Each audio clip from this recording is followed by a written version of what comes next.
നേരത്തെ അസംബ്ലിയിൽ പൊതുസമൂഹത്തിൽ വ്യാപകമായി ചർച്ച ചെയ്യപ്പെട്ട് ഇപ്പോഴും ഇടതുപക്ഷ ജനാധിപത്യ മുന്നണി സർക്കാരിൻ്റെ അതിൽ വിശിഷ്യ ഭരണകൂടത്തിൻ്റെ നാഥനായ മുഖ്യമന്ത്രി ശ്രീ പിണറായി വിജയൻ്റെയും ശ്രീ MP രാജേഷ് അടക്കമുള്ള ആളുകൾ നേതൃത്വം കൊടുത്ത കൊടിയ വഞ്ചനയുടെ ഫലമായി അവർ കടത്തിക്കൊണ്ടുവരാൻ ശ്രമിക്കുന്ന ഒയാസിസ് കമ്പനിക്കെതിരായിട്ടുള്ള കർഷക തൊഴിലാളികളുടെ ജനാധിപത്യ പ്രതിരോധമാണ് നാടിൻ്റെ എല്ലാ മേഖലയിലുമുള്ളത്. ഒരു കാര്യം പ്രത്യേകം സൂചിപ്പിക്കാൻ ആഗ്രഹിക്കുന്നു. ഇവിടെ ആരംഭിക്കാൻ പോകുന്ന ഒയാസിസ് കമ്പനിക്ക് യഥാർത്ഥത്തിലുള്ളത് സ്പിരിറ്റിൻ്റെ മണമുള്ള അഴിമതിയുടെ ഗന്ധമുള്ള ഒരു സംവിധാനത്തെയാണ് ഇടതുപക്ഷ ജനാധിപത്യ മുന്നണി ഗവൺമെന്റ് ഇവിടെ സ്ഥാപിക്കാൻ ആഗ്രഹിക്കുന്നത്. ഒരു കാര്യം കൂടെ സൂചിപ്പിക്കാൻ ആഗ്രഹിക്കുന്നു. ഇത് പരിസ്ഥിതിയെ തകർക്കുന്ന, കുടിവെള്ളത്തെ തകർക്കുന്ന, കൃഷിയെ തകർക്കുന്ന സ്പിരിറ്റ് ബോംബാണ് യഥാർത്ഥത്തിൽ ഈ ഒയാസിസ് കമ്പനി എന്നുള്ളത്. അതിന് നിരവധി ഉദാഹരണമുണ്ട്. അതിന് പഞ്ചാബ് ഉദാഹരണമായിട്ടുണ്ട്. അതിന് നിരവധി മേഖലകൾ ഉദാഹരണമായിട്ടുണ്ട്.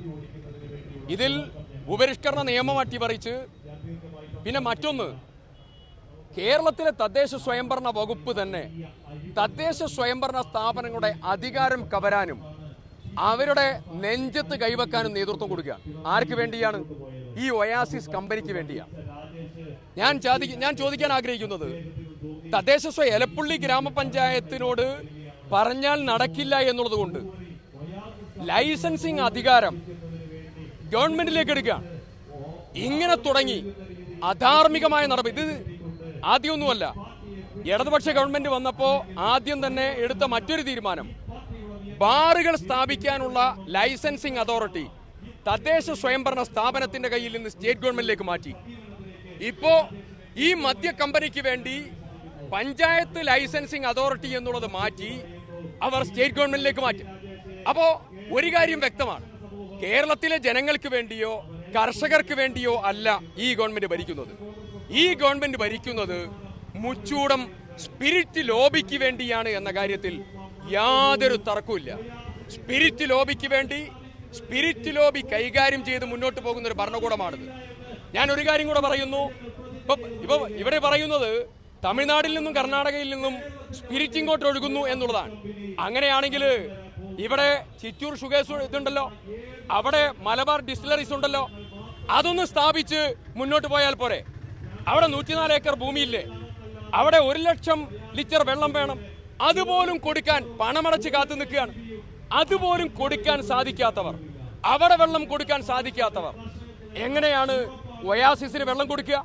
അപ്പൊ ഒരു കാര്യം ഉറപ്പാണ്, ഭൂമിയെ തകർത്താലും കർഷകരെ വെള്ളമില്ലാതായാലും ഭൂമിയുടെ ആവാസ വ്യവസ്ഥയെ തകർത്താലും സന്തുലിതാവസ്ഥ തകർത്താലും ഇവിടെ ഒയാസിസ് കമ്പനി വരണം എന്നുള്ളതാണ് അവരുടെ തീരുമാനം.